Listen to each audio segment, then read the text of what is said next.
सरस्वत्यै नमः। ओम श्री गुरुभ्यो नमः।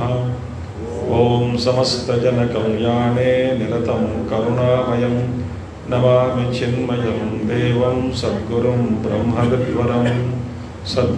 ब्रह्मविद्वरम्। ओम शुक्लांबरधरं विष्णुं शशिवर्णं चतुर्भुजं प्रसन्नवदनं ध्यायेत् सर्वविघ्नोपशान्तये। व्यासं वसिष्ठनप्तारं शक्ते पौत्रमकल्मषं पराशरात्मजं वन्दे शुकतातं तपोनिधिं। व्यासाय विष्णुरूपाय व्यासरूपाय विष्णवे नमो वै ब्रह्मनिधये वासिष्ठाय नमो नमः। वसुदेवसुतं देवं कंसचाणूरमर्दनं देवकी परमानन्दं कृष्णं वन्दे जगद्गुरुम्। नारायणं नमस्कृत्य नरं चैव नरोत्तमं देवीं सरस्वतीं व्यासं ततो जयमुदीरयेत्।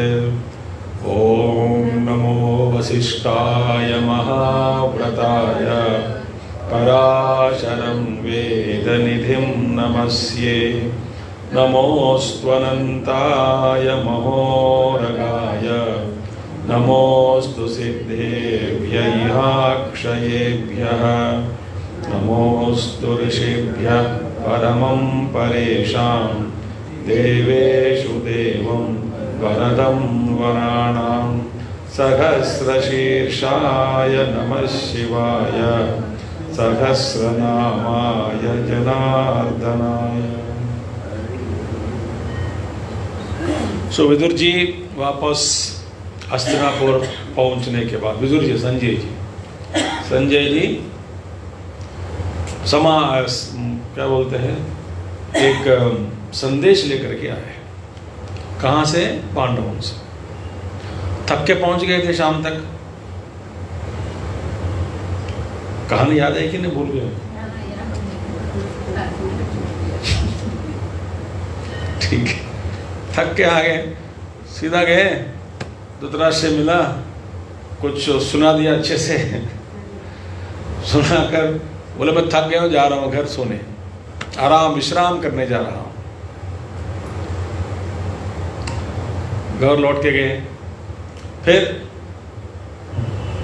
नींद नहीं लगी महाराज को, क्योंकि संदेश क्या सुनाया ये तो नहीं बताया,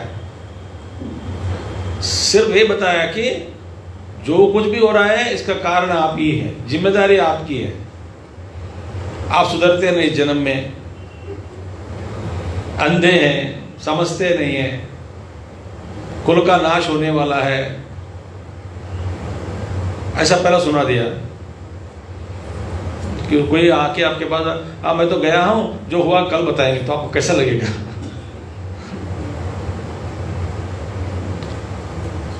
वो धृतराष्ट्र को नींद नहीं लग रही है, तो उन्होंने खबर भेजा विदुर जी। तो विदुर जी वहाँ पे, जहाँ पहला धृतराष्ट्र का यहाँ से श्लोक शुरू होता है, महाभारत में उद्योग पर्व में 33rd chapter to 40th chapter, 33वां चैप्टर अध्याय से लेकर के 40वां अध्याय तक विदुर नीति है। इसमें कुल मिलाकर 592 श्लोक हैं। कितने श्लोक हैं? 592, और 6 दिन बाकी है। नहीं होगा, नहीं होता है। बस आपको एक थोड़ा इसमें विशेषता क्या है, विदुर नीति में विशेषता देखिए। चाणक्य नीति जो है वो राजतंत्र, सामाजिक व्यवस्था, समाज में नीति, इसके बारे में उन्होंने चर्चा की है। चाणक्य नीति में ये सारे बातें हमको मिल जाती हैं। विदुर नीति आप पढ़ोगे ना, it is directly linked to human evolution. उद्देश्य क्या है? मनुष्य का परिणाम, जीव का परिणाम हो जाए और जीव की प्रगति हो जाए भगवान की ओर। ये धर्म का उद्देश्य क्या है? विदुर नीति, विदुर का जो उपदेश है, उनका उद्देश्य यही है कि आप परमात्मा की प्राप्ति के लिए जीवन जिए धर्मपूर्वक। तो उद्देश्य क्या है? परमात्मा। तो उस यात्रा में हमें जो कुछ भी आवश्यक चीजें हैं, जहां जहां हमको परिवर्तन करना पड़ेगा, करना है, जरूरी है, ये सारे बातें उन्होंने बताए। किसमें? विदुर नीति में। इसका ये फर्क यही है चाणक्य नीति और विदुर नीति में। तो विदुर नीति थोड़ा कुछ और गहराई से बोलते हैं और केवल व्यक्ति का उद्देश्य करके इस बोध करते हैं, उपदेश देते हैं। सीधा आपको ना दिल पर लगता है कि हाँ, प्रवेश सीधा हृदय में, अंदर हृदय प्रवेश हो जाएगा। ये है। अच्छा, अभी पहला शुरुआत होता है, द्वास्तम प्राह महाप्राज्ञो धृतराष्ट्रो महीपतिः विदुरम द्रष्टुमिच्छामि तम यह आनय माचिरम। द्वास्त, द्वारपाल को बुलाया, जाओ विदुर जी को जल्दी लेके आओ, तुरंत लेके आओ। माचिरम माने देरी मत करो, दौड़ो और उठा के ले आओ। लेके आओ, विदुर जी से बात करनी है। प्रहितो धृतराष्ट्रेण दूतः क्षत्तारम अब्रवीत। धृतराष्ट्र के द्वारा भेजने पर दूत विदुर जी के पास गया है। ईश्वरस्त्वा महाराजो महाप्राज्ञा दिदृक्षति। जो हमारे प्रभु जो है धृतराष्ट्र है, महाराज है, महाप्राज्ञ है। तो महाप्राज्ञ महाराजा धृतराष्ट्र आपको देखना चाहते हैं, हमारे प्रभु है, तुरंत आ जाइए, तुरंत जल्दी आइए, लौट आइए, घर से चल उठिए। बोले मैं पान खा रहा था भोजन करके। नहीं चलिए जल्दी चलिए। विदुर जी क्या है, विदुर जी को बहुत तंग किया धृतराष्ट्र जी, बार बार बुलाते थे, विदुर सुनते नहीं थे। हाँ बोलो, हाँ अब विदुर जी हाँ बताओ इस स्थिति में मैं क्या करूं, उपदेश दो। विदुर जी बताते हैं, करते नहीं।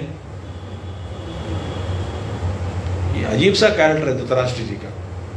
वो कहते हैं, धृतराष्ट्र जी कहते हैं, मेरी बुद्धि ठीक है मगर दुर्योधन मेरे सामने आ जाता है ना, न जाने क्या होता है, मेरी बुद्धि पलट जाती है।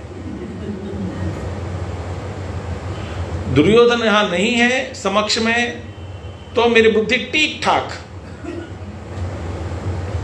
न जाने क्या होगा, क्या हो जाता है मुझे पता नहीं। जैसे कि दुर्योधन आ गया जाते सामने, मेरी बुद्धि भ्रष्ट हो जाती है, पता नहीं क्या हो रहा है, जानता हूं फिर भी मोह के कारण मैं छोड़ नहीं सकता हूं।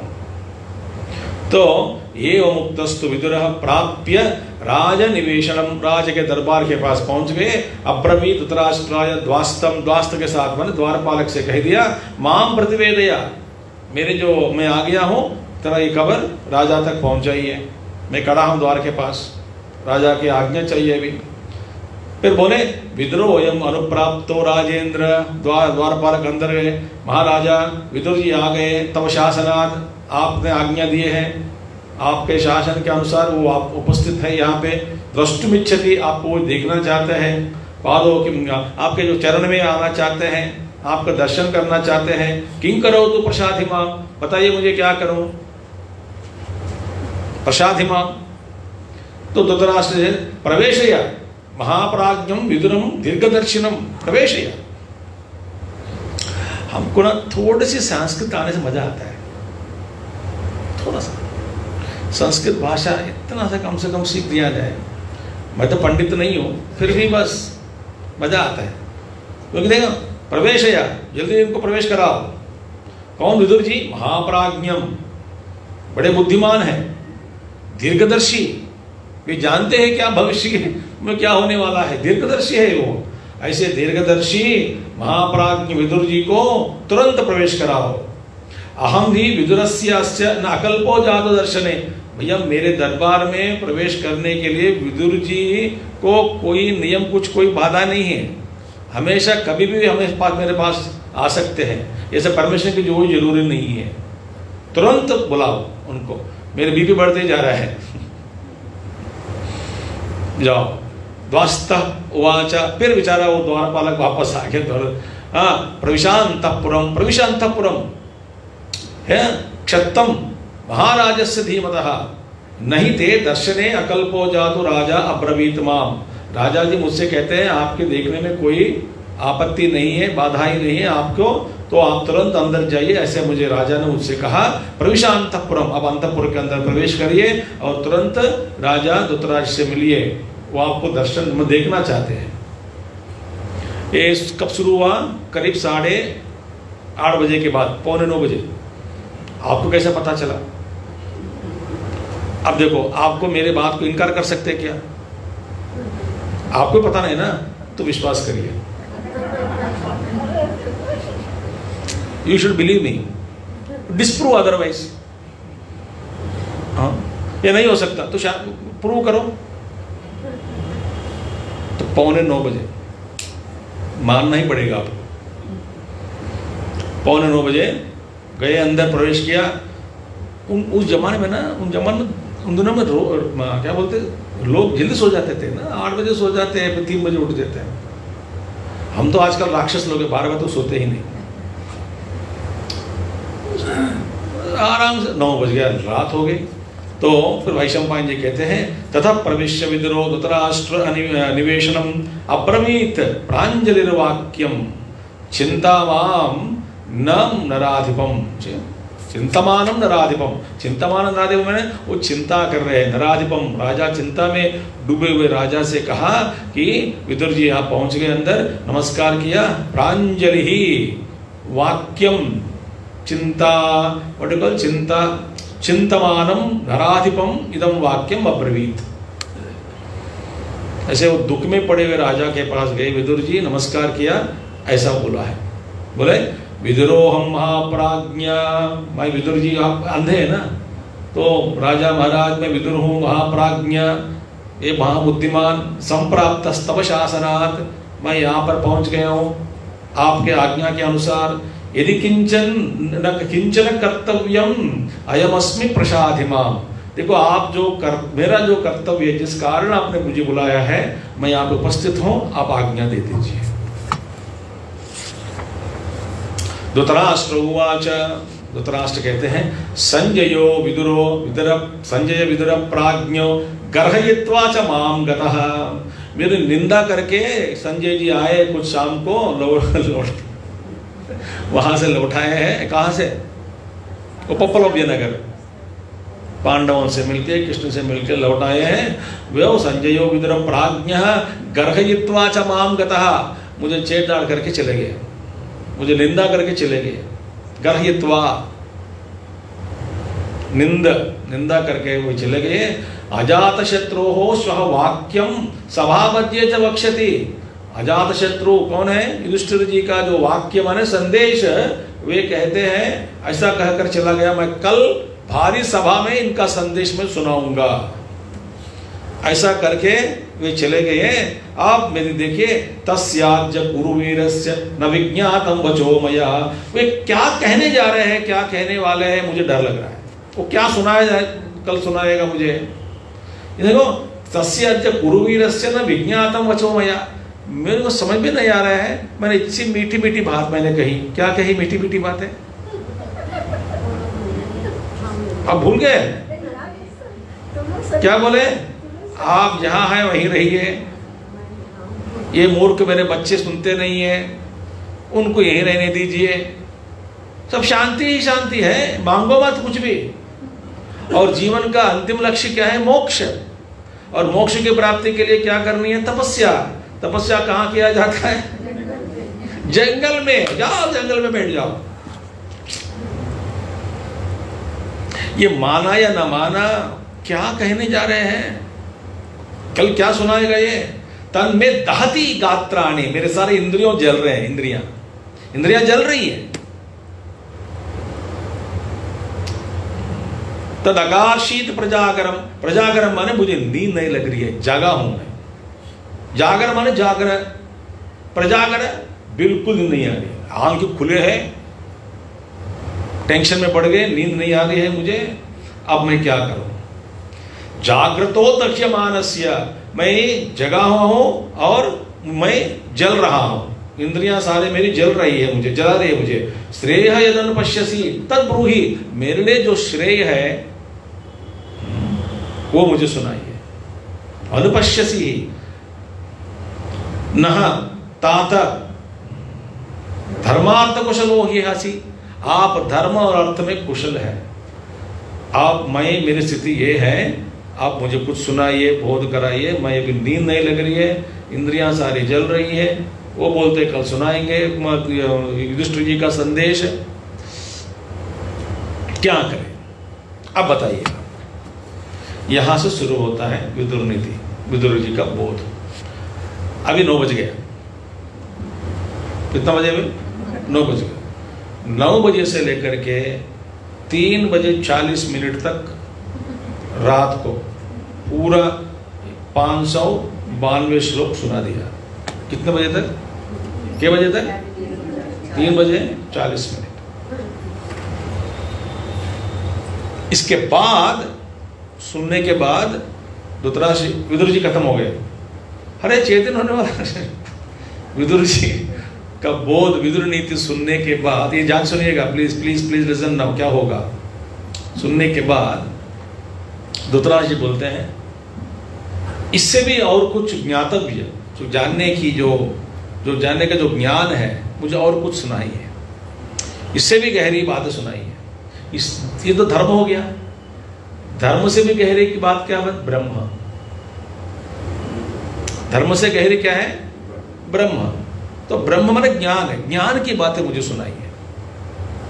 विदुर जी हाथ जोड़कर कहते हैं प्रभु, हाँ आप तो ज्ञानी है, धृतराष्ट्र आप तो ज्ञानी है, सुनाइए ज्ञान की बातें। धृतराष्ट्र हाथ विदुर जी हाथ जोड़कर कहते हैं प्रभु, हाँ धर्म का उपदेश करना मेरे लिए कोई इसमें आपत्ति नहीं है, मैं बता सकता हूँ, बता तो दिया आपको। मैं उपदेश धर्म के विषय में उपदेश दे सकता हूँ, ब्रह्म के विषय में मैं उपदेश नहीं दे सकता हूँ, क्योंकि मेरा जन्म जो है वो अलग है। दासी पुत्र ज्ञानी हो, मगर मुझ में कोई कुछ त्रुटि हो गई, लोप आ गया हो बोध में, तो सारे महात्मा लोग मुझे निंदा करते हैं। सारे महात्मा ऋषि मुनि लोग सुनते हैं ना, वे मेरी निंदा करते हैं, इसलिए ब्रह्म का बोध मैं आपको दे नहीं सकता। विदुर नीति के बाद कभी कितने बजे, क्या बजे हुआ? 3 बजे 40 मिनट, प्रातः काल, ब्रह्म मुहूर्त काल। तब विदुर धृतराष्ट्र ने कहा फिर मैं कहाँ सीखूं ये सब ज्ञान की बातें। तो विदुर जी कहते हैं आपको यदि चाहिए, मैं बुलाऊंगा मेरे जो गुरु हैं सनत सुजात। सनत सुजात मेरे सनक सनंदन, सनत कुमार, सनत सुजात, ब्रह्म के मानस पुत्र 4 है ना, वो 4 पुत्रों में सनत सुजात मेरे गुरु हैं। सनत सुजात है को मैं बुलाऊंगा, वे आपको सुनाएंगे। धृतराष्ट्र बोलते हैं नहीं, बड़े महात्माओं को बुलाना नहीं चाहिए, हम उनके पास ही जाएंगे। बताओ, रथ जुटाओ और कहाँ है, कहाँ रहते हैं, शीघ्र के चल दौड़ने वाले घोड़ों को ले लो और जुटा। विदुर जी बोले प्रभु वो तो ब्रह्मलोक में रहते हैं, यहाँ कोई रहते हैं, आप रथ में बैठ कर कहाँ जाओगे, वो ब्रह्मलोक वासी है ये। और चलो अभी चलेंगे, दौड़ोगे, चलो चलते मिलेंगे। राजा है तो हर जगह तो कुछ कर नहीं कर सकते, आज्ञा दे सकते हैं, कहाँ जाओगे? रथ तो आ जाएगी, घोड़े भी लग जाएगी, कहाँ जाओगे कहाँ? तो ब्रह्मलोक वासी है। तो उदास हो गए। फिर कैसे? आप चाहे तो मैं उनको बुलाऊंगा आपको, तो बुलाइए, आपको उनको बुलाइए, सनत सुजाति जी महाराज को। तो विदुर जी ने आंख बंद करके अपने गुरु जो सनत सुजाय का स्मरण किया, ठक तेजो रूप वहां प्रकट हो गए। दिव्य कांति, दिव्य पुरुष, ये तो अंधे हैं, देख नहीं सकते हैं। बोले विदुर जी बोले प्रभु समस्त जाति जी आगे हैं, आपके सामने खड़े हैं। तो बोले आसन दिए हैं, बैठा है। फिर पूछते हैं कि मृत्यु के बारे में पूछते हैं, ये मृत्यु है या नहीं। जैसे नचिकेत पूछे थे ना मृत्यु के बाद क्या होगा, इसी तरह उन्होंने मृत्यु है कि नहीं। तो समस्त जातीय उनको बोध करते हैं, उसका नाम है समस्त जातीयम।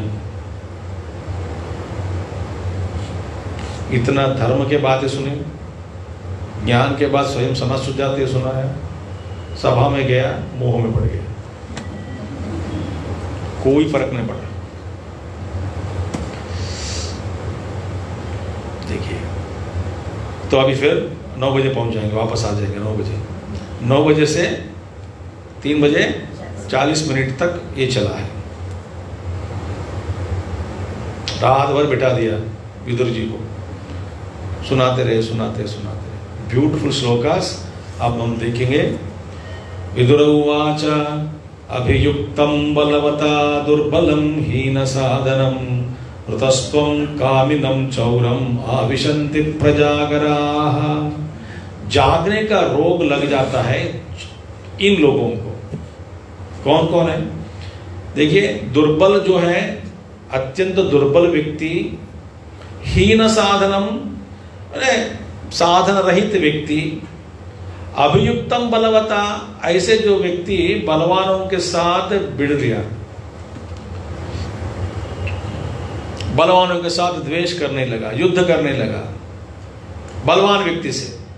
मैं कौन हूं? दुर्बल हूं। जो दुर्बल व्यक्ति, साधन रहित व्यक्ति, कोई साधन नहीं है, ऐसे जो व्यक्ति बलवानों के साथ विरोध करते हैं, अभियुक्तम बलवता ये व्यक्ति, कृतस्त्वम जो व्यक्ति सब कुछ खो बैठा है जीवन में, और कामिनम जो कामी पुरुष है, और चौरम और चोर है, इन लोगों को रात को नींद नहीं लगती है।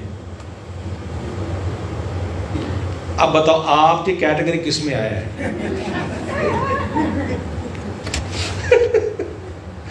अब बोलते हैं, मैं नहीं बोल रहा हूं। चौरम आविशंति प्रजागराः, ये सब चार, इन लोगों को नींद नहीं लगती रात को, रोगी को नहीं लगेगी।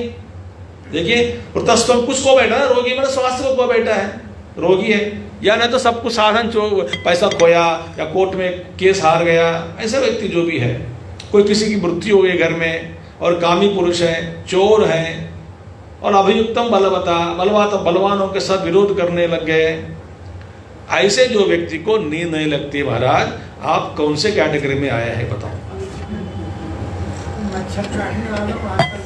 आपको भी इसमें आ गया ना, इसमें भी आ गया। आप भी कामिनम है, मुझे मच्छर काटना, ऐसे कामना करते हैं। थोड़ा खून गया ना, तो इसलिए हरतस्वम खून। Anyway, all of us will come under this 4 categories only. और कहते हैं कच्चिदेतैर महादोषैहि न स्पृष्टोसि नराधिपाम। भैया आप कहीं पर ये महादोषों के संपर्क में तो नहीं आए ना, ऐसे दोष आपको तो नहीं लगे ना? लगे कि ना दोष? कौन सा दोष है इनमें? ये तो काम ही नहीं है, चोर नहीं है, सब कुछ है, क्या खोया? कुछ भी नहीं खोया, हड़प लिया दूसरों का। और इसकी बीमारी क्या है? बलवता अभियुक्ता, बलवानों के साथ विरोध करने लगा। हाँ सर, आप फोन बंद कर दीजिएगा।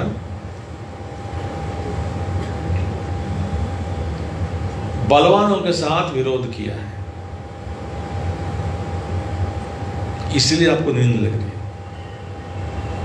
अभी बोलते हैं धृतराष्ट्र उवाच, धृतराष्ट्र बोलते हैं, मन में सोचा होगा यार तुम भी आके संजय जी मुझे डांटने लगे हो, कुछ सुनाओ ना, कुछ एंटरटेनमेंट चैनल लगा दो। उपदेश कराने के लिए बुलाया तो मुझे, तू भी मुझे डांट रहे हो रंजय जैसे। चोट लगी कहीं इनके दिल पर।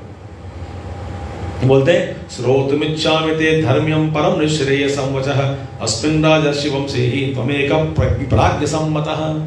हमारे राजवर्षियों में राजवंशियों वंश में आप ही बड़े ज्ञानी हैं विदुर जी।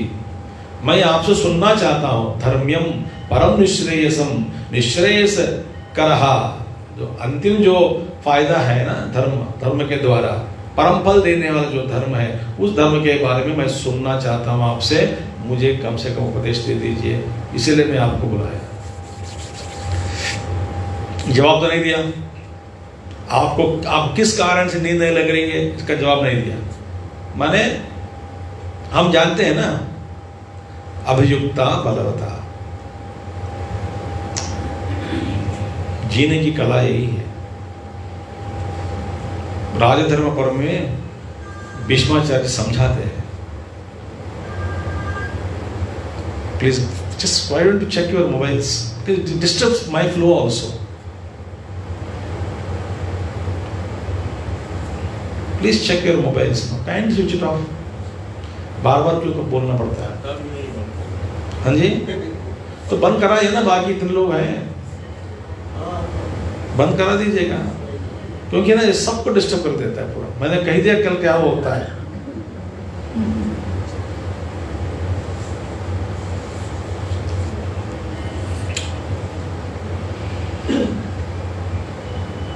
कोई पूछ रहे थे अभी यज्ञ से पहले, तो आप अपना मोबाइल ले जाते नहीं क्या यज्ञ में? बोला मैं नहीं लेके जाता हूँ, मैं कुछ लोग लेके रखते हैं, मैं रखता भी नहीं, घर में कमर में छोड़ के आया। क्यों लेके, क्यों? संसार को, मोबाइल माने संसार। अब संसार छोड़ना चाहते हैं ना हम, संसार को लेके जाते हैं, फर्क ना कुछ। देख कितना समय वेस्ट हो रहा है। सो अस्मिन राजर्षि वंश में, मैंने आप इस राजर्षि वंश में एकमात्र आप ही सर्वसम्मत, माने सब लोग मानते हैं आपको, सब सम्मान देते हैं आपको। ऐसे आप जो महाज्ञानी हैं, आपसे मैं कुछ सुनना चाहता हूं। Beautiful thing. आप देखिए, अब विदुर जी बताते हैं, राजलक्षण संपन्न त्रैलोक्यस्याधिपो भवेत्, प्रेष्यस्ते प्रेषितश्चैव धृतराष्ट्र युधिष्ठिरः। देखिए युधिष्ठिर जी, ये राजन, सभी प्रकार के हमारे जो युधिष्ठिर जी हैं, आपके छोटे भाई के ही पुत्र, माने आपका ही पुत्र, ये सभी राज्य लक्षण से युक्त है, लक्षणों से युक्त है। वे तो इस धरती की नहीं, त्रैलोक के आधिपत्य के भी अधिकारी है। He is fit enough to become the king of 3 worlds. त्रैलोक के अधिकारी वे, देखिए तीनों लोगों के वो राजा बन सकते हैं, लोगों को शासन कर सकते हैं। ऐसे इस महान धर्मराज को, युधिष्ठिर जी को आपने जंगल भेज दिया है, इसी के कारण हो रहा है। आप ऐसे अच्छे आदमी, आपका ही पुत्र, धर्मवान, धर्मिष्ठ, ज्ञानी, अजात शत्रु। देखिए और कहते हैं, हाँ, विपरीततरश्चत्वं भागदेये न सम्मतः अर्चिषां प्रक्षयाञ्चैव धर्मात्मा धर्म को विदः।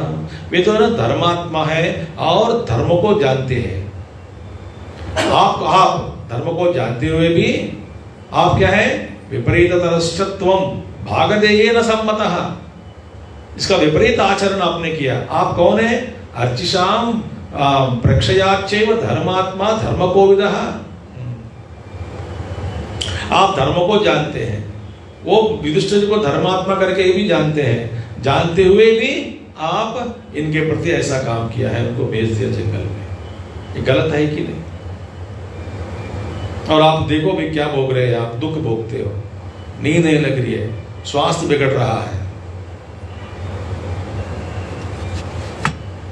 और बोलते हैं युधिष्ठिर में क्या क्या लक्षण है? आनुषम स्यात्, अनुक्रोशात धर्मात सत्यात पराक्रमात गुरुत्वात त्वयि संप्रेक्ष्य बहून क्लेशान अतितिक्षते। देखिए कौन है वो? आनुशंस्यात्, युधिष्ठिर में क्रूरता नहीं है, क्रूरता का अभाव। आनुशंस में क्रूरता, नो क्रूएल्टी नहीं, दयावान। आनुशंस्यात्, अनुक्रोशात्, दया दिखाने वाला है। और धर्मात सत्यात पराक्रमात, धर्म में सत्य में पराक्रम में इत्यादि गुणों से, गुरुत्वात युक्तः, इत्यादि गुणों से युक्त। हाँ, आप में क्या रखता है? गुरु भाव रखता है। वे स्वयं ये सारे सद्गुणों से युक्त और आप में गुरु भाव रखता है। अब बताता हूं आपको क्या हुआ। युद्ध के बाद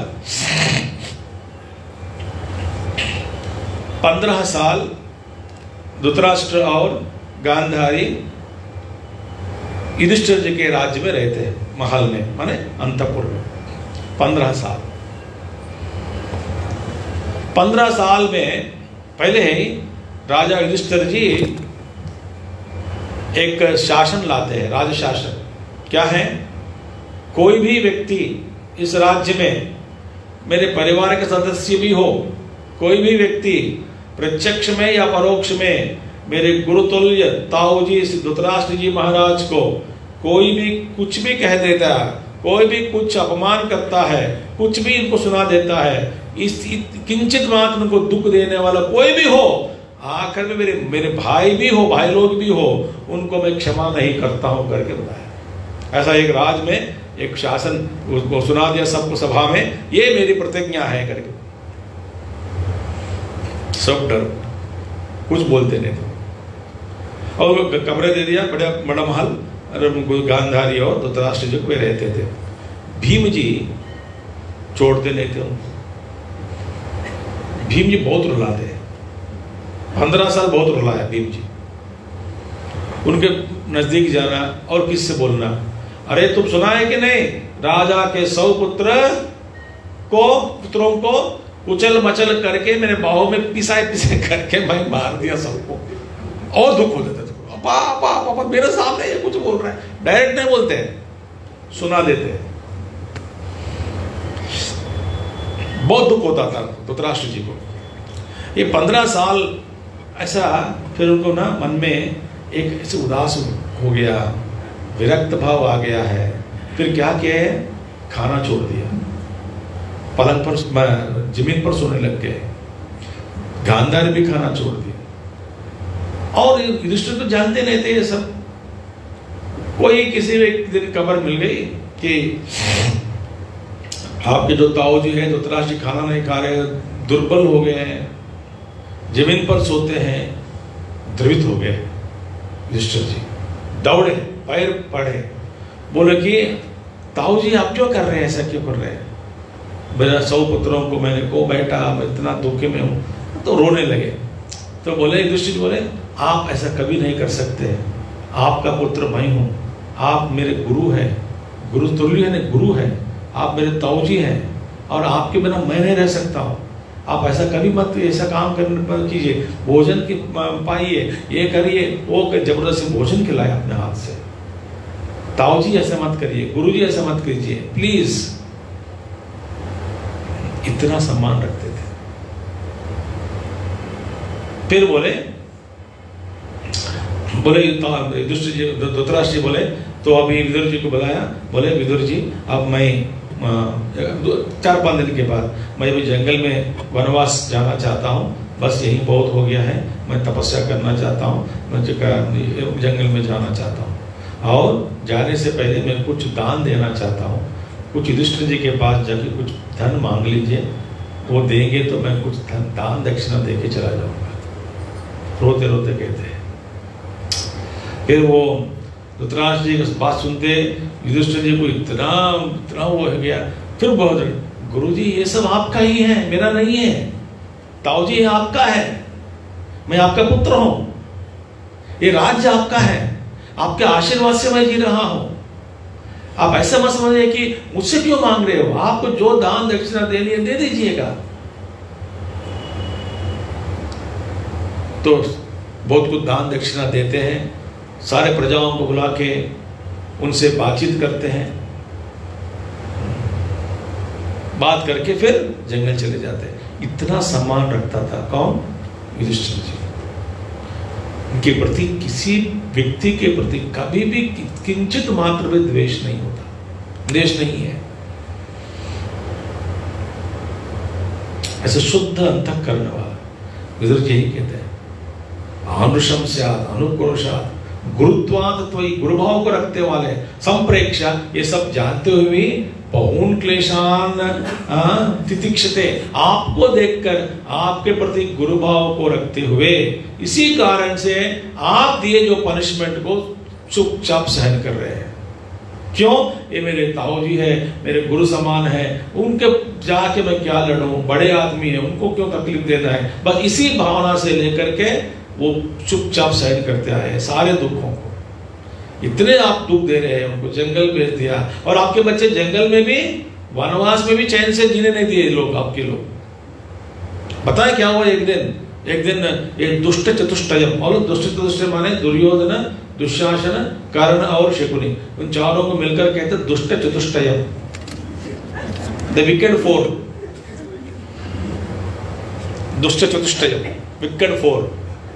विकेड फोर कुछ सैनिकों को लेके द्वार के बाहर आ गए, वनवास जंग चले गए थे। एक दो तीन चार साल के बाद ये सारे लोग बाहर आए, चलो अभी खत्म कर देंगे पांडवों को, जंगल में अकेले हैं, इनके पास जो आयुध नहीं है, कुछ भी नहीं है, अभी दुर्बल हो गए होंगे, खाना भी नहीं मिलता होगा, बहुत जाके यही मौका है, मार देंगे करके बाहर आ गए, गेट के बाहर, द्वार के बाहर, उत्तर द्वार के बाहर आ गए। हस्तिनापुर के उत्तर द्वार होता है ना, बाहर आ गए, चले। व्यास जी प्रकट हो गए सामने, चारों को ऐसा डांटा, चल निकलो अंदर चलो, बोले कि जीना चाहते हैं कि नहीं? ये तो आग है, अग्नि है, ये लोग पांडव पांच अग्नि है, मर जाओगे आप सब लोग उनके पास जाने से, जल जाओगे, जाओ अंदर जाओ। फिर चारों को लेके धृतराष्ट्र बोल के, ये बेवकूफ बच्चे, आपके बच्चे ऐसे कर रहे हैं, याद है आप अंधे हैं बैठा सिंहासन पर, कुछ नहीं जानते क्या हो रहा है, संभालो इनको बोलो, आदेश दो कि जंगल में ना जाए, जल जाएंगे, कोई नहीं बचेगा। व्यास जी कहते कोई नहीं बचेगा उनके सामने। ये पांच अग्नि है, पांडव है पांच अग्नि, संभालो उनको। माने पांडवों के पास इतनी शक्ति है, ताकत है, चाहे तो वो कभी भी वो पूरा धृतराष्ट्र को, केवल धृतराष्ट्र को देखते हुए भी चुपचाप सहन करने लगे। कौन? पांडव लोग। और उसमें उनमें से खास करके युधिष्ठिर जी, ऐसे युधिष्ठिर को जिसके पास आप, जिसका आपके पास रहने से आपकी भी इतनी वृद्धि होगी, ऐसे व्यक्ति को, पुत्र को भेज दिया आपने जंगल। शर्म नहीं आती?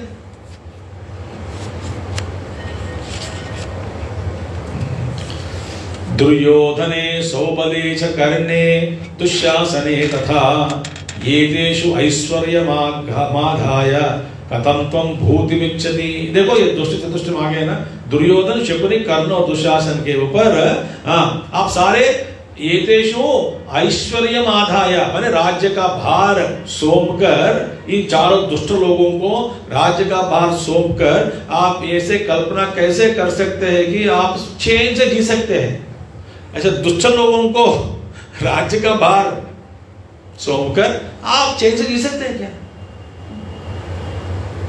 कैसे आप ये कल्पना करके बैठे हैं कि मैं, मुझे नींद लग जाएगी आराम से, दुष्ट लोगों के साथ है राज्य, अभी आपका राज्य।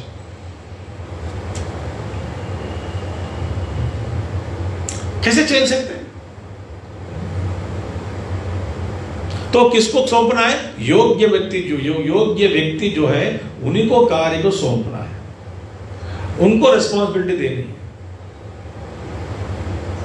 अब ऐसे दुष्ट लोगों को, चार लोगों को, मैंने अभी ने कहा दुष्ट चतुष्टय आ गया। देखिए, दुर्योधने सौबले शकुनी कर्णे दुशासने तथा एतेषु ऐश्वर्यमाधाय कथं त्वं भूतिमिच्छति। आप कैसे ये कल्पना कर सकते हैं? उन्नति कैसे चाहते हैं आप? भूति माने प्रगति, भूति प्रगति, कैसे प्रगति पा सकते हैं आप, इसकी इच्छा कैसे कर सकते हैं? आप सुनाते हैं कई श्लोक, अभी 15 श्लोक, आने वाले जो 15 श्लोक हैं, हाँ, ये श्लोक पंडितस्य लक्षणानि, who is a wise man, ये जरूरी है, सीखना चाहिए। बाद में मूर्ख लक्षणानि करके बोलते, मूर्ख कौन होता है, कुछ श्लोक मूर्ख के बारे में, अब 15 श्लोक लगातार बताएंगे। पंडित माने wise man, who is a wise man, ये हमको पढ़ना चाहिए। पंडित लक्षणानि, समझदार व्यक्ति, बुद्धिमान व्यक्ति, इनके लक्षण क्या होते हैं, पढ़े अभी। अब तो डांट भी दिया उनको, गलती आपकी है। इसीलिए द्वेष के कारण हमारे जो भलाई चाहने वाले व्यक्तियों को कभी दूर नहीं भेजना। जिसका हमारे पास रहने से हमारी वृद्धि होती है, मगर हमारा द्वेष के कारण ऐसे व्यक्तियों को दूर भेज देते हैं।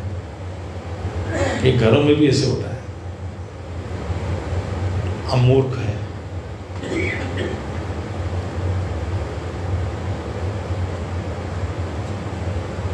गलत है ना, खास करके माता पिताओं को भेज देते हैं बाहर, घर के बाहर निकाल देते हैं। या कुछ माता पिता अपने पुत्र या पुत्री, समझदार पुत्री, समझदार पुत्र, उनको भी घर से निकाल देते हैं। उनके रहने से इनकी भलाई होती है, पर मूर्ख के कारण अलग कर देते, जाओ। ऐसे भी है।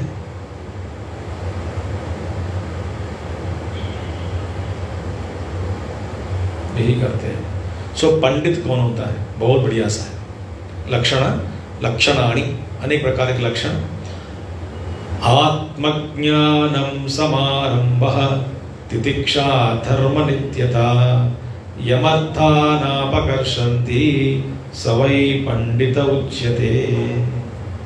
सबसे पहले क्या है देखिए, आत्मज्ञानम समारंभः। आत्मज्ञान माने, देखिए थोड़ा धीरे धीरे जाएं, जल्दी जाएं। आत्मज्ञान माने पहले अपने आप के बारे में जाना। माने आत्मज्ञान माने वो डायरेक्ट मैं ब्रह्म हूं, ऐसे नहीं है, वो नहीं है। आत्मा माने यहाँ पे मानसिक स्थिति, अंतःकरण, मेरी योग्यताएं क्या है, मेरा मकसद क्या है, अभिप्राय क्या है जीवन जीने का, मुझ में क्या क्या लोप है, मुझ में क्या क्या का स्ट्रेंथ है, मैं किस तरह के जीवन जी रहा हूं। पर अपने बारे में, स्वयं के बारे में जाओ। आत्मज्ञान। और जानने के बाद समारंभ। समारंभ माने उद्योग करो।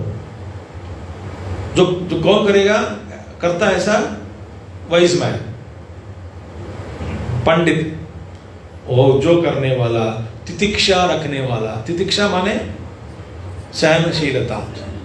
अब आप जानते होंगे तपस्या और सहनशीलता में क्या अंतर है, क्या भेद है। तपस्या माने आप जानते हैं तपस्या, तितिक्षा, सहनशीलता। हम लगभग हम सोचते हैं ये दोनों एक ही है, नहीं है। इसका अंतर जानना जरूरी है। तितिक्षा का मतलब क्या है, तपस्या का मतलब क्या है। अब सुनिए, एक दिन आपको कहीं भी खाना नहीं मिला, खाना नहीं मिला, खाने का, खाना चाहते हैं, खाना खाना चाहते हैं, मगर उपलब्ध नहीं। माने ब्रेकफास्ट नहीं मिला, लंच भी नहीं, डिनर भी नहीं, चाहते हैं, कुछ नहीं मिला, सो गए। अगले दिन उठे और किसी व्यक्ति से मिले हैं, और बोलने लगे मैं पूरा दिन में तपस्या की। क्यों? खाना बिना तपस्या, वो तपस्या नहीं है, वो तितिक्षा भी नहीं है। क्यों? तितिक्षा का मतलब अलग है, सहनशीलता। क्योंकि मैं खाना चाहता हूं, अगर खाना नहीं मिला, इसका मतलब तितिक्षा, तपस्या तो नहीं है। क्यों? तपस्या माने खाना रहते हुए भी खाना को त्यागना तपस्या है, जैसे उपवास के दिन। मगर मन में सोचते रहते हैं आप कल क्या खाएंगे, हाँ, व्रत कब तोड़ना है, कैसे तोड़ना है, यही चिंता व्रत के समय में। एक ही चिंता, कब तोड़ना है, हाँ, कैसे तोड़ना है, कैसे तोड़ना है, क्या खाना है और क्या बनाना है। देशी घी, शुद्ध घी, गाय के दूध से बना व्रत का भोजन। वो तितिक्षा भी नहीं है, तपस्या भी नहीं है। उपलब्ध वस्तुएं हैं, फिर भी त्याग दिया बिना संकोच और बिना खेद हृदय में। हाय हाय राम, छोड़ना पड़ रहा है, हाय राम, आज ही बनाना है क्या इसी सब्जी दाल, अब मैं अरे छोड़ क्या है यार, कल तो बना लेते, मैं कल नहीं, अभी आज ही और मैं व्रत में बैठा हूँ, घर का स्वाद आ जाता है किचन से, रसोई घर का स्वाद, हाँ हाँ हाँ हाँ, सब लोग मेरे सामने आके खाने लग गए, रुलाते रुलाते। मेरे टेम्पटेशन हो गया, वो तपस्या भी नहीं है। तो नए हम तपस्या करते हैं। तितिक्षा माने मतलब क्या है बताओ? हाँ, देखिए, सहनम सर्व दुखानाम अप्रतीकार पूर्वकम, प्रतिकार बुद्धि के बिना, चिंता विलाप रहितम, विलाप नहीं करना, चिंता नहीं करना, विलाप नहीं, ऐसे जो मानसिक स्थिति बनाए रखे और सहन करे, उसको कहते हैं तितिक्षा। तो हम नए तितिक्षा भी नहीं है, हमारे में तपस्या भी नहीं है। जानबूझकर त्याग देना खाना, और बिना संकोच, बिना सोच, बिना खेद, कुछ भी नहीं है। तपस्या में लग जाओ, भगवान का नाम ले लो।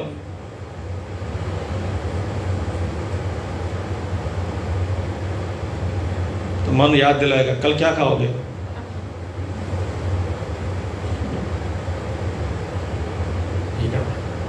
सो तितिक्षा, सो आत्मज्ञानम समारंभः, तितिक्षा और धर्म नित्यता। धर्म नित्यता माने धर्म मार्ग में टिके रहना, नित्यम धर्म के अनुसार जीवन जीना। और ये सब यम अर्था नापकर्षन्ति, प्लीज अंडरस्टैंड नाउ।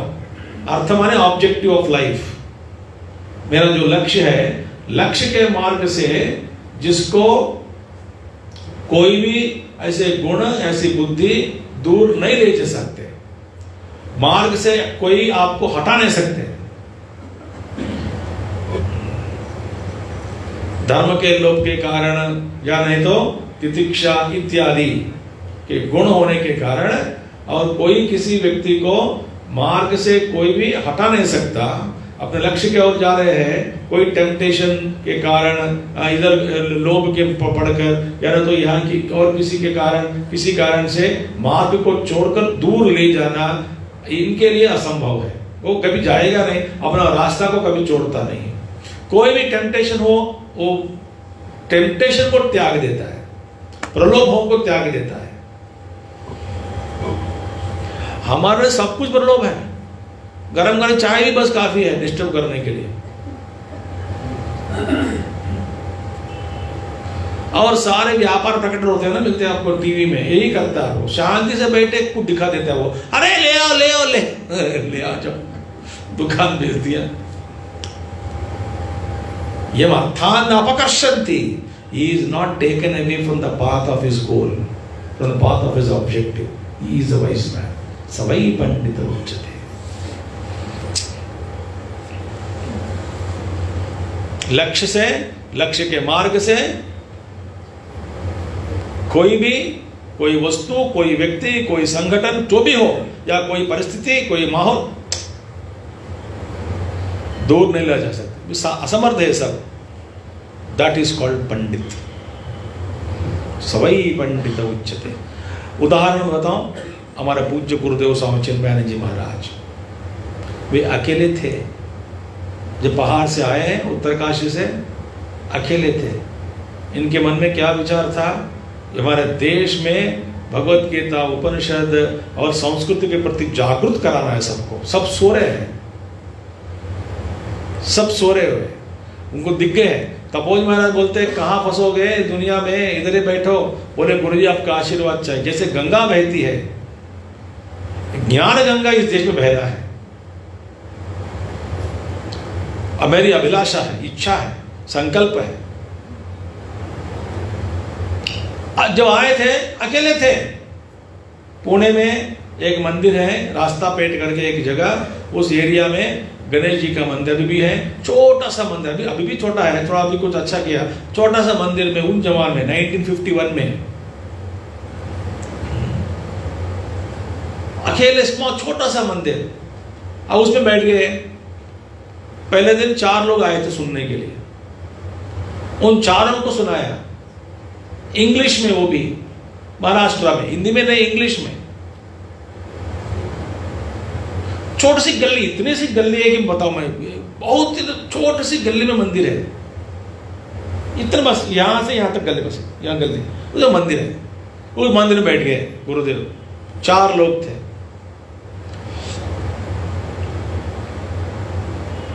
अगला दिन 40, तीसरा दिन 100। बैठने की जगह नहीं है, गली में बैठे हैं, गली में लाउड स्पीकर लगा दिया, गली गली में, हाँ टीवी कुछ नहीं है, आवाज बस। 100 दिन यज्ञ में पूरा लोग, इतने लोग आते थे। वो अकेला कई मुश्किलों को सामना करते हुए, हमारे पूज्य गुरुदेव के, कोई भी संकट आ जाए, कोई अपना जो लक्ष्य है वो कभी छोड़ा नहीं। कई परिस्थितियां आ गई, आप जानते होंगे, देखे होंगे पिक्चर, चेन्नई में कुछ ब्राह्मण लोग आ गए, ट्रेडिशनल ब्राह्मण्स, बोले कि आप इंग्लिश में कैसे बोल सकते हो, ये तो हमारी भाषा नहीं है, चाहे तो तमिल में बोलो, हिंदी में बोलो, हमारा राष्ट्र भाषा में बोलो, या राष्ट्रीय में हमारे कोई राज्य का भाषा ले लो, इंग्लिश कैसे बोल सकते हो, इंग्लिश तो पराई भाषा है, उसमें उपनिषदों को मंत्र उच्चारण कर रहे हो। वो प्रतिघटन कर रहे, नहीं आने देंगे। आप पहले यज्ञ का कोई स्थल ही नहीं दे रहे थे, आप इंग्लिश में बोल रहे हो, आप नहीं देंगे। एक मुसलमान दिया है पहले यज्ञ के लिए, वहां पे चेन्नई में, स्वामी जी आप आइए, हम देंगे, मेरे हमारा है जगह है, आप उस पर करिए गीता ज्ञान यज्ञ। कितने मुश्किलों को सामना करना पड़ा गुरुदेव, तरह तरह के, फिर अपना लक्ष्य से दूर नहीं, कभी कोई भी इनके लिए कोई बाधा ही नहीं।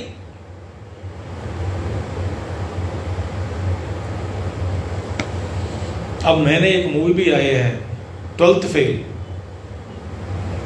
देखे होंगे आप कुछ लोग, हाँ 12वीं फेल हुई, 12th फेल इंग्लिश में बताया। हमारा वो IPS ऑफिसर है, अभी भी है, सेवा कर रहे हैं। कितने मुश्किलों को सामने करते करते, गरीब व्यक्ति,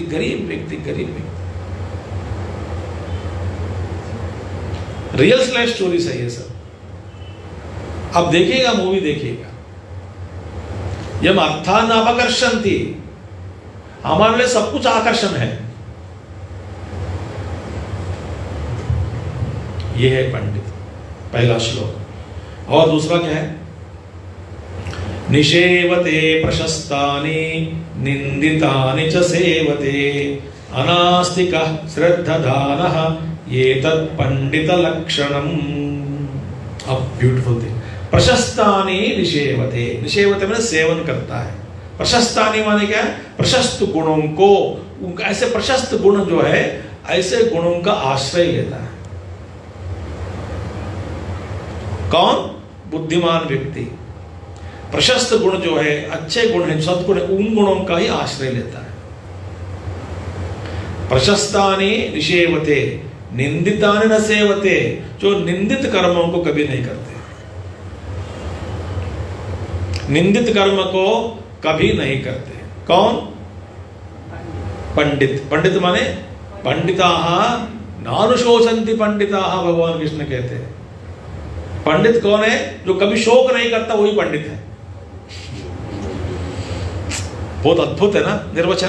पंडित कौन होता है? जो कभी शोक नहीं करता। किसी भी हालत में, किसी भी माहौल में, किसी भी परिस्थिति में कोई भी संकट सामने आ जाए, हर संकट में ये पंडित का लक्षण क्या है? कभी शोक नहीं करता। वो शोक, आपको सुने होंगे आप ना, गीता का मुख्य संदेश क्या है? शोक मत करो, उपक्रम उपसंहार। भगवान का पहला बोध क्या है? अशोच्यानन्वशोचस्त्वम्। अरे अर्जुना, जिसके लिए तुम शोक करने योग्य नहीं है, व्यक्तियों के लिए, वस्तुओं के लिए, उसको लेकर के तुम शोक कर रहे हो। अशोच्या पहला पद बोध, शोक मत करो। और आखिर में चरम श्लोक में सर्वधर्मान् परित्यज्य मामेकं शरणं व्रज अहं त्वा सर्वपापेभ्यो मोक्षयिष्यामि मा शुचः। फिर बोलेंगे रो मत। तो गीता का संदेश क्या है? रो मत।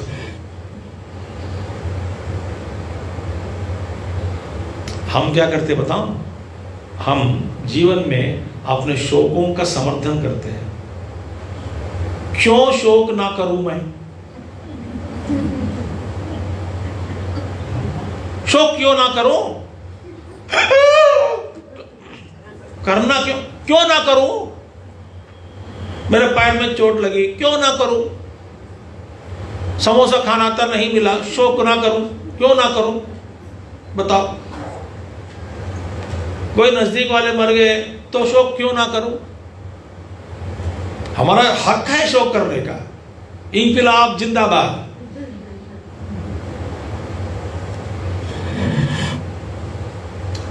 भगवान कहते हैं शोक का समर्थन मत करो। अर्जुन ने क्या कहा?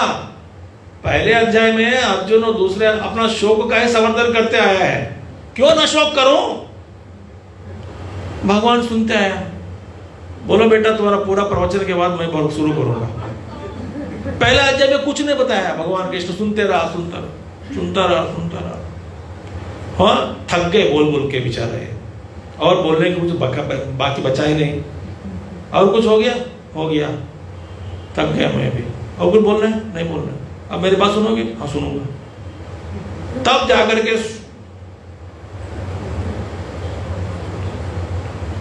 नैवं शोचितुमर्हसि न त्वं शोचितुमर्हसि तत्र का परिवेदन परिदेवना। ऐसे श्लोक, अद्भुत श्लोक गीता के दूसरे अध्याय में है। At any cost, at any given point of time, you have no business and you can not support your own sorrow, you can not justify your sorrow. Beautiful thing. शोक का समर्थन करो मत, यही गीता का संदेश है। शोक होता है, सबको होता है। अव्यक्त आदि भूतानि मत। अरे भैया, सब लोग अव्यक्त रहे, कुछ कामन काल के लिए व्यक्त हो जाता है, फिर भी अव्यक्त तो चले जाते हैं अव्यक्त में। इसमें क्या रोने की क्या बात है?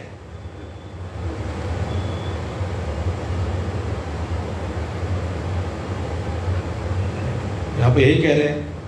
सो ऋषेवते प्रशस्तानि निंदितानि।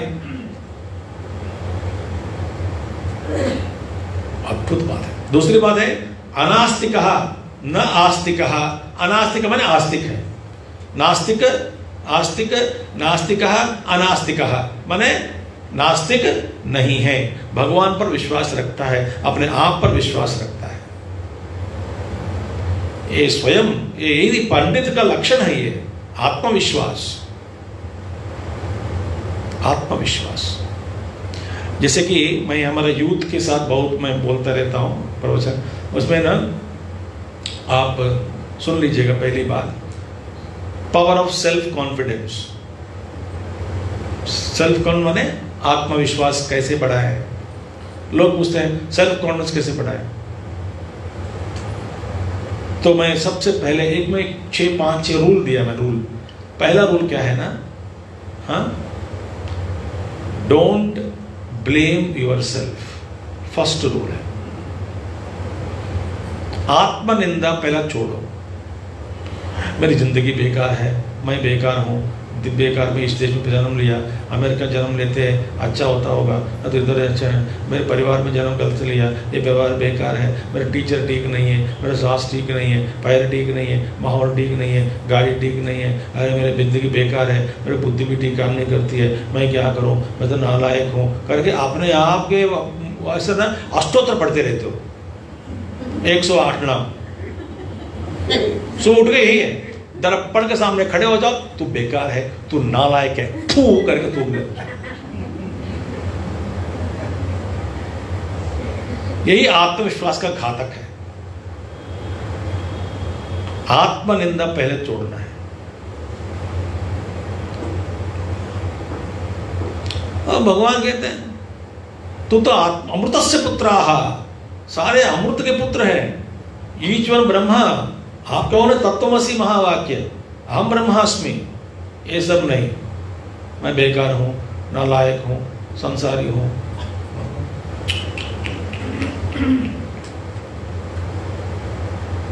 जैसा सोच वैसे आदमी बन जाता है। तो इसलिए भगवान पर विश्वास रखो। श्रद्धाधान, श्रद्धान, श्रद्धा, कोई ऐसे चीज को पकड़ो और उसको उद्धार के लिए काम करो, पकड़ के रहना। श्रद्धा, श्रद्धा, श्रद्धा विश्वास रूपिणो ताभ्यामि न पश्यन्ति सिद्धास्त्वाम अंतः ईश्वरम न पश्यन्ति सिद्धा। बिना श्रद्धा और विश्वास, कौन कहते हैं? तुलसीदास जी। सिद्धाः त्वाम अंतः ईश्वरम त्वाम न पश्यन्ति, क्योंकि आप श्रद्धा विश्वास रूपी है। श्रद्धा और विश्वास के बिना भगवान, कोई भी व्यक्ति आपको नहीं पहचान सकते। आप सबके हृदय में विराजमान है तो भी व्यक्ति नहीं पहचान सकते। क्यों? श्रद्धा नहीं है, विश्वास नहीं है। तो श्रद्धा दान एतत् पंडित लक्षणम, यह पंडितों का लक्षण। आप actually you can write down 1 2 3 4 5 6 सारे 25 30 50 पता नहीं कितना आएंगे। This becomes qualities of the wise person, qualities of the wise man और वाइज वुमेन।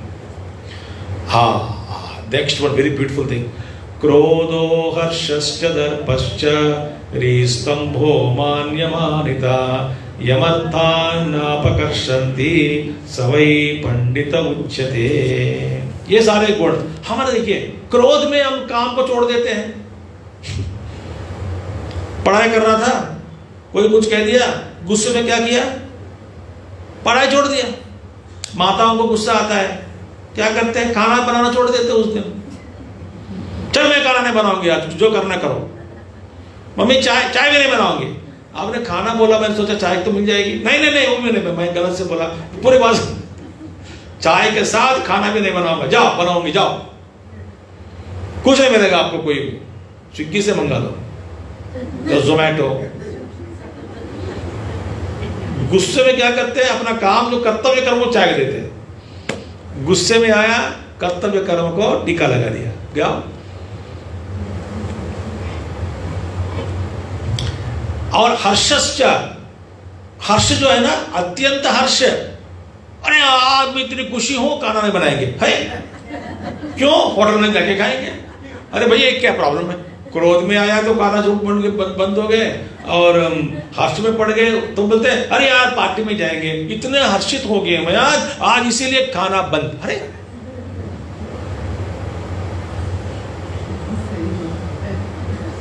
आज मेरा जन्मदिन है तो कॉलेज बंद है।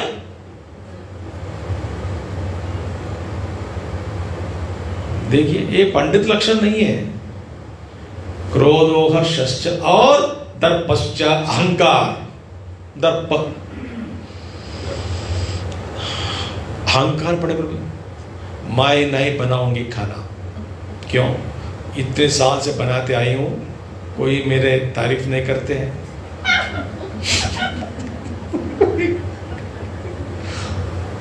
मैं थक गई हूं, खाना बंद। मेरा अहंकार है। क्या अहंकार है? कोई मेरे खाते कोई भी पूछने पर भी जवाब नहीं देते। चटनी ठीक है? हाँ ठीक ही है।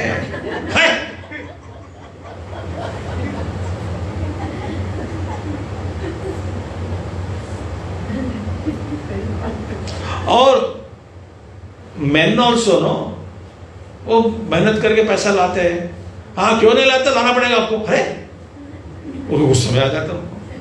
कम से कम तो बोल दो मेहनत कर रहे हो, हाँ जी आप थोड़ा घर संभाल रहे हो, मैं समझती हूँ आप घर मेहनत, नहीं कुछ सर्टिफिकेट चाहते हो उनको। बेचारा थक के आते हैं, सोचते हैं कम से कम काफी मिल जाए टाइम पे। वाल्मीकि के साथ क्या हुआ? रत्नाकर, मैं आप ही के लिए चोरी कर रहा हूं। पत्नी क्या बोली? जाओ जाओ, तेरा पाप में मैं भागीदारी नहीं हूं, ये तुम्हारा कर्तव्य है कमा के खिलाना, जाओ। चक्कर आया। नारद जी बोले, जाके पूछा, कुछ मिला जवाब? मिल तो गया, अब क्या करो? भगवान का नाम ले लो। मरा मरा मरा मरा मरा बोल दिया, राम राम हो गया, चलो वाल्मीकि बन गया आदि के भी। दर्पः और स्तंभः, स्तंभ माने खड़े रहे कंबे के जैसे। इट्स कॉल्ड स्टोइकनेस, आप इतना वो हिलेगा नहीं, हट करना, ये पंडित लक्षण नहीं है। मान्य मान्यता, अपने आप को अपने से भी ज्यादा समझना।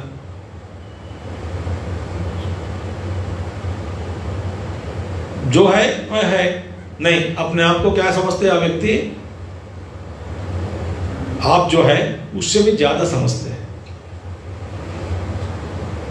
मान्य मान्यता, ये सारे दुर्गुण जिसको आकर्षित नहीं करते, पुरुषार्थ, ये पुरुषार्थ जिसको आकर्षित नहीं करते, अर्थान नापकर्षन्ति, ये सारे दुर्गुण भी अपने लक्ष्य से। क्रोध आया होगा, देखिए क्रोध जी अब आए हैं, वेलकम, या बैठिए, खाना बनाने के बाद मैं आपके साथ बात करूंगी, ठीक है? आप बैठे, कुर्सी चाहिए आपको, बैठे, काम के बाद मैं आपको देखता हूं या देखूंगी। नाराज है, कोई बात नहीं, मन नाराज है ना, मेरा मन प्यारा नाराज है क्या? हाँ, क्या करना चाहती हो? नहीं मैं काम करना नहीं चाहता हूं। एक काम करो, नाराज तो दूर से बैठो, काम के बाद मैं तुम को ठंडा कर देती हूं, ठीक है? बाज बैठो, पहले काम करो, मेरा जो कर्तव्य है ना वो करना है। कर्तव्यता में कोई लाइक्स एंड डिसलाइक्स नहीं होता है। Do you like your duty? बेकार प्रश्न है। आप अपने कर्तव्य कर्म से प्रेम करते हैं क्या? या प्रेम करे या द्वेष करे, ये मतलब ही नहीं है। कर्तव्य माने करना ही करना, बस। खाना, आप ऐसा मत पूछना कि आपको नौकरी करना पसंद है क्या? बिल्कुल पसंद नहीं है। क्यों? मुफ्त में पैसा मिल गया तो अच्छी बात है। ये पसंद है या ना पसंद है, पसंद की बात ही नहीं है, ना पसंद की बात नहीं है। आपका जो ड्यूटी है करना ही पड़ेगा। ये कौन करता है, कहता है ऐसा? वही पंडित कहता है। तो ये मत्तान अपकर्षन्ति स वही पंडित उच्यते, वही पंडित है। देखो क्या क्या सुना रहे हैं। तो गुस्से में, हर्ष में, दर्प में, ह्री माने शेम, ह्री में स्तंभता, मान्य मान्यता, ये सारे आते चले जाते, ठीक है, मेरा जो लक्ष्य है उसको कभी नहीं छोड़ना है। कभी कभी क्या होता है बताता हूँ, ध्यान करना है या पूजा करनी है तो मन लगता है हाँ छोड़ दो पूजा, उदास है। क्या कारण है? कोई कारण है तो मैं क्या, हमको क्या बोलना है मन से? मेरा प्यारा मन, मेरी बात सुनो, पूजा नहीं करनी तुमको? नहीं करनी है। सहयोग नहीं देना है? नहीं देना है। अच्छा काम करो, पूजा तुम्हारे, मेरी ड्यूटी है, मेरी ड्यूटी है, आपकी ड्यूटी है। मन से बोलना है, मेरा मन, पूजा करना है, मेरी ड्यूटी है, आपकी नहीं है। आपका तो कर्तव्य अलग है मन का, मैं करना चाहती हूँ पूजा, मुझसे सहयोग देना या ना देना तुम्हारी मर्जी है। तुम्हारे जो प्रॉब्लम है, समस्या है, उसका समाधान और हल बाद में ढूंढ लेंगे, तो तब तक बाजू हटो, पूजा के बाद मैं आपसे बात करूंगा। बैठ जाओ।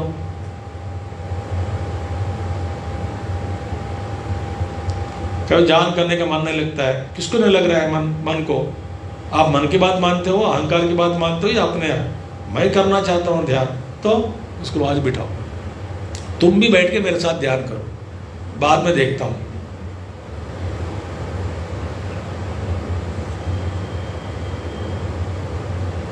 कुछ याद दिलाता है अहंकार, ये करना है, वो करना। थैंक यू फॉर रिमाइंडिंग में, बाद में मैं आपको सुनूंगा, तब तक बैठ जाओ।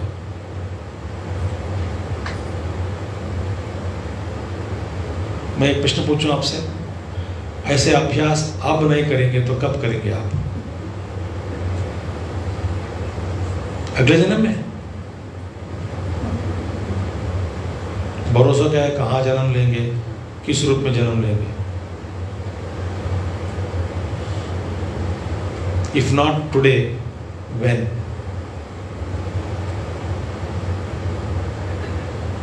Choice is yours. आयुर्नश्यति पश्यतां प्रतिदिनं याति क्षयं यौवनम्।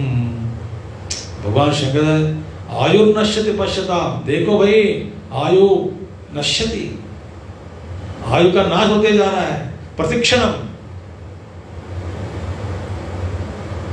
यौवन तो जा रहा है, प्रत्यायानि दिवसान अपनन, या जो गए बीत गए दिन वापस नहीं आएंगे।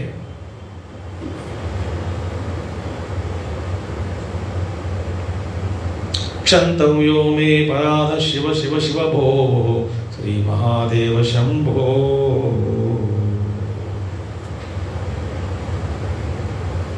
भगवान शंकराचार्य जी शिव अपराध क्षमापणा स्तोत्रम पढ़ लीजिएगा, 12वें या 12 या 14 श्लोक है।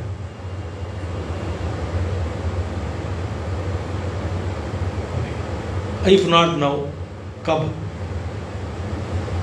ना ये गाना मत गाना, होंगे कामयाब, होंगे का, ये एक दिन कभी आएगा नहीं। 70 साल से 75 साल से गाते आ रहे हैं, वो एक दिन कब आएगा बता रहे? एक दिन वर्तमान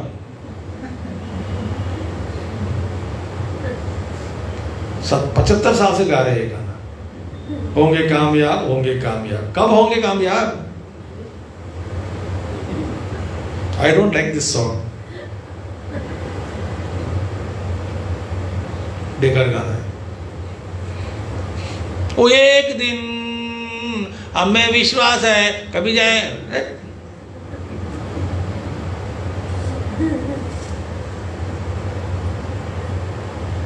इस विचार से आप सहमत हैं कि नहीं है? सहमत नहीं है तो वो इंतजार करो एक दिन के लिए, वो एक दिन मौत का दिन ही होगा।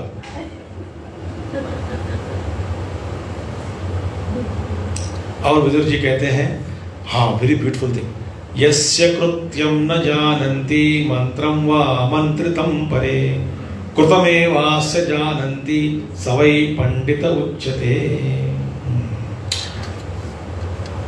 देखिए, यस्य कृत्यं न जानन्ति, अन्य लोग, ये ज्ञानी क्या करता है, पंडित क्या करता है, कोई ना जाने, गुप्त बातों को गुप्त ही रखता है, सबको फैला देना, सब एक ज्ञानी बोलता है, पंडित। देखिए, सो अन्य लोग जिसके किए हुए कार्य को, और गोपनीय मंत्र, देखो, यस्य कृत्यं न जानन्ति, क्या करने जा रहे कोई नहीं जानता है। मंत्रम वा नहीं, जो मंत्रणा वा मंत्रितम, ये सारे चीजें ना कृतमेव अस्य जानन्ति, करने के बाद ही पता लगता है कोई क्या किया है, पहले कोई भी नहीं जानता क्या करने जा रहा है। एक सीक्रेट बोलूं आपको, एक है कि आपके जो संकल्प है वो गुप्त रखना है, नहीं तो लोग आपको मजाक उड़ाएंगे। मैं कुछ नहीं खाऊंगी कल, बोल दिया, बता दिया ना, बता दिया, सब जान लिया। कल टूटते ही आपको भूख लग रही है, खाना मन लग रहा है, क्या करोगे? खा नहीं सकते क्योंकि सबको बोल दिया मैं नहीं खाऊंगी करके, चुपचाप बैठो। कोई कुछ सीक्रेट्स होते हैं, मंत्रणा होते हैं। काम के बाद लोग जाने,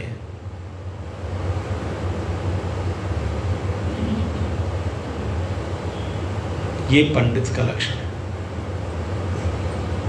बेकार में सबको सबके पास जाके बोलते रहना, बकवास करना।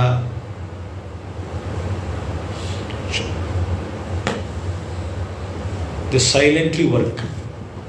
काम के बाद पता लगता है कि अच्छा।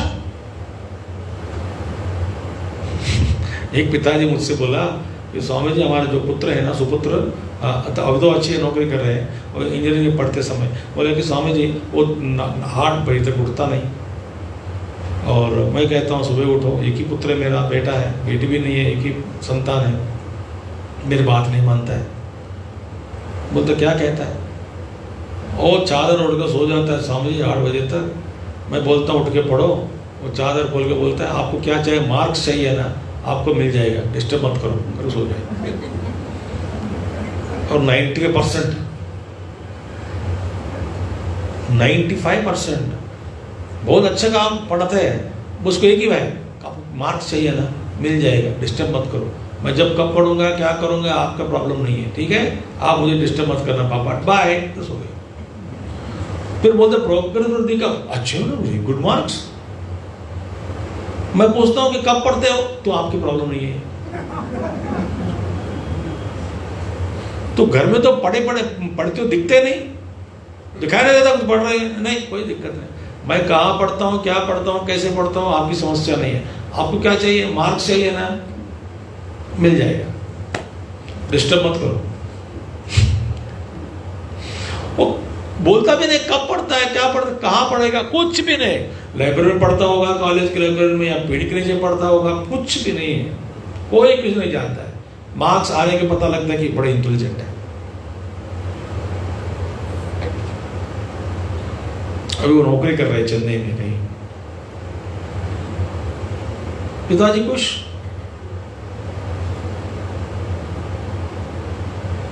तो करने के बाद पता चला, पहले तो आप ये सब सीखना चाहिए हम सबको। कृतमेव अस्य जानन्ति सवै पंडित उच्यते, ठीक है। यस्य कृत्यं न विघ्नन्ति शीतम उष्णम भयम रतिः समृद्धिरसमृद्धिर्वा सवै पंडित उच्यते। आप तो भगवद गीता का श्लोक है। सर्दी, गर्मी, भय, रति विघ्न नहीं डालते हैं किसको, इनके मार्ग पर। रति माने कोई भी काम ना। एग्जाम से पहले मूवी देखने की इच्छा हुई, एग्जाम के पहले दिन सिनेमा देखना है, गया, disturbance no, unless you studied well. मैंने अच्छा पढ़ लिया, पूरा हो गया, पढ़ाई पूरी हो गई मेरी, कोई दिक्कत नहीं, जा सकता हूं तो जाओ। मगर यस्य कृत्यम न विघ्नन्ति, शीतम ठंडा, ठंडी, गर्मी, सर्दी, गर्मी, भय, रति, ये सब जिसे विघ्न नहीं डालते हैं। शीतोष्ण सुख दुख दाह, और क्या कहते हैं, समृद्धि असमृद्धि हुआ, समृद्धि या समृद्धि का अभाव। अभाव माने एब्सेंस ऑफ मेनी थिंग्स, ये नहीं है, वो नहीं है, कोई बात चलेगा, चल जाएगा, चलेगा, काम चलेंगे, चलाएंगे, काम चल जाएंगे, काम चलाएंगे, काम हो जाएगा, काम हो जाएगा।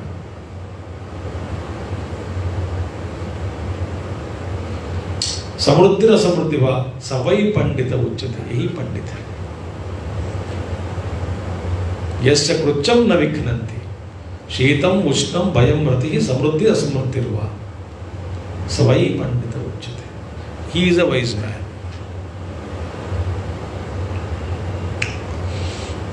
अद्भुत श्लोक। यस्य संसारिणी प्रज्ञा धर्मार्थो अनुवर्तते कामादर्थम वृणीते यः सवै पंडित उच्यते। देखिए, हाँ, ये तो ना जिसकी सांसारिक बुद्धि प्रज्ञा, सांसारिणी प्रज्ञा, सांसारिक लौकिक बुद्धि, व्यापार बुद्धि, transactional intellect, that intellect which is used only for daily transactions, लौकिक व्यापार। तो संसारिणी प्रज्ञा, जिसकी सांसारिक प्रज्ञा धर्म अर्थौ अनुवर्तते, धर्म अर्थौ अनुवर्तते, वो धर्म के अनुसार, अर्थ के अनुसार जो प्राप्त करना है धर्म के अनुसार वो व्यवहार करते हैं। और कामाद अर्थम उन्नीते, देखिए एक और था कामना, दूसरा है अर्थ माने ऑब्जेक्टिव, लक्ष्य। हम क्या कहते हैं, लक्ष्य को छोड़कर कामना के पीछे भागते हैं। वे क्या कहते हैं, कामनाओं को छोड़कर लक्ष्य के पीछे भागते हैं, लक्ष्य को पकड़ के रखते हैं। तो ये है टेम्पटेशन और गोल, अंग्रेजी में आपको समझ में आ जाएगी। एक है प्रलोभ और दूसरा लक्ष्य। हम क्या चाहते हैं, लक्ष्य को त्याग कर प्रलोभों के पीछे पड़ जाते हैं, प्रलोभित हो जाते हैं, लक्ष्य को त्याग दिया। वे ज्ञानी क्या करते हैं, इन प्रलोभनों को नजदीक नहीं आने देता है, लक्ष्य को पकड़ के रखता है। ये ज्ञानी है। इसलिए मैं युवाओं को जब बताता हूं ना क्लासेस में, temptations turn you away from the goal.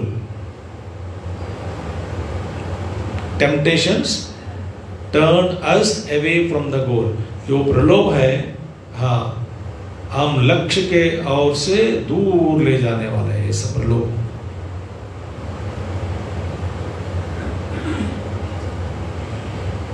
Vivekananda ji says, when your mind is shifted away from the goal, obstacles manifest on the path. वे कहते हैं विवेकानंद जी, जब हमारा मन लक्ष्य से हट गया तभी आपको बाधाएं दिखती हैं। वे ऐसा नहीं कहते बाधा पड़ने पर लक्ष्य नहीं दिखते। हाँ, जब हमारा मन लक्ष्य से हट जाता है ना, तब बाधाएं प्रकट हो जाते हैं। बाधाएं प्रकट हो गई माने हम लक्ष्य से हट गए, ऐसा विवेकानंद जी का व्याख्यान।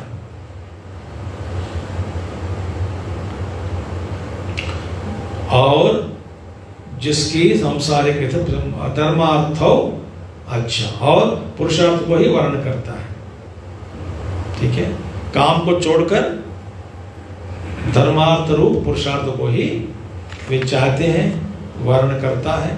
वही है पंडित, सवई पंडित उच्चते। और अगला जो श्लोक है एक केवल लीडरशिप के लिए, लीडरशिप, नेता, नेता माने ये संस्कृत नेता ले लो, हिंदी नेता माने गुंडागर्दी, दादागिरी, ऐसा बड़ा नेता है, ऐसा नहीं। नेता माने नीनयते, नी माने नया, नया माने लीडिंग, लीडर।